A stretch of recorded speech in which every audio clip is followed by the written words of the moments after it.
Informasi pertama datang dari Presiden Joko Widodo yang menyebut informasi intelijen soal politik, ekonomi, dan sosial jadi makanan sehari-hari bagi dirinya. Jokowi bahkan mendapat data tersebut setiap hari. Hal ini diungkap usai Jokowi mengunjungi Pasar Bali Master di Jatinegara, Jakarta Timur. Jokowi menyebut secara rutin mendapatkan laporan mengenai hal yang berkaitan dengan politik hingga ekonomi dan sosial. Hasil survei, data hingga angka didapat Jokowi dari BIN, BAIS hingga PPATK. Sebelumnya Jokowi juga sempat mengungkapkan kalau dirinya tahu arah parpol dan data dari intelijen. Ya, saya itu secara rutin mendapatkan laporan mengenai hal yang berkaitan dengan politik, yang berkaitan dengan ekonomi, yang berkaitan dengan sosial, selalu mendapatkan informasi itu. Baik dari intelijen di BIN, di BAIS, mengenai keamanan, di kepolisian, BIK, atau dari aliran dana dari PPATK, semuanya saya dapat. Itu makanan sehari-hari saya. Hasil survei mereka, data-data, angka-angka, semuanya. Pagi-pagi itu sarapan saya angka-angka, data-data.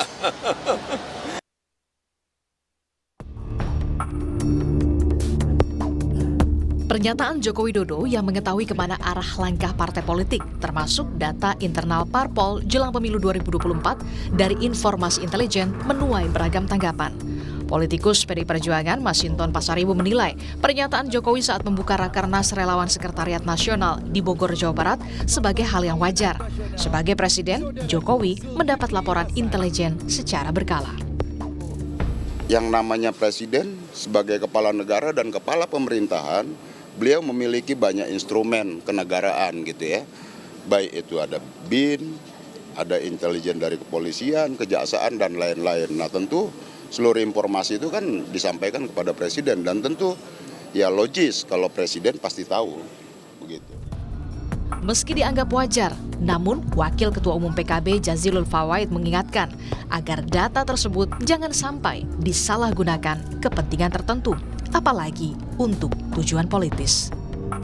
Ya disampaikan di mana saja terserah, asal untuk kepentingan bangsa dan negara.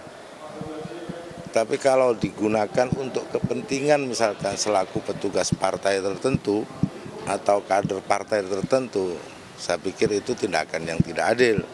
Atau kepentingan para relawan, saya pikir itu juga tidak adil. Jadi saya yakin Pak Presiden akan bersikap adil terhadap informasi yang diterima.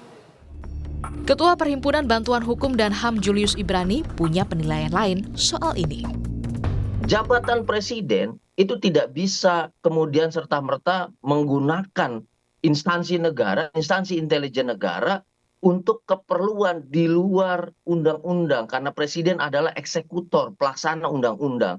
Nah, kalau kita bicara dengan intelijen, bicara tentang intelijen, maka ada Undang-Undang Intelijen Negara nomor 17 tahun 2011 yang tegas menyatakan bahwa partai politik bukan objek.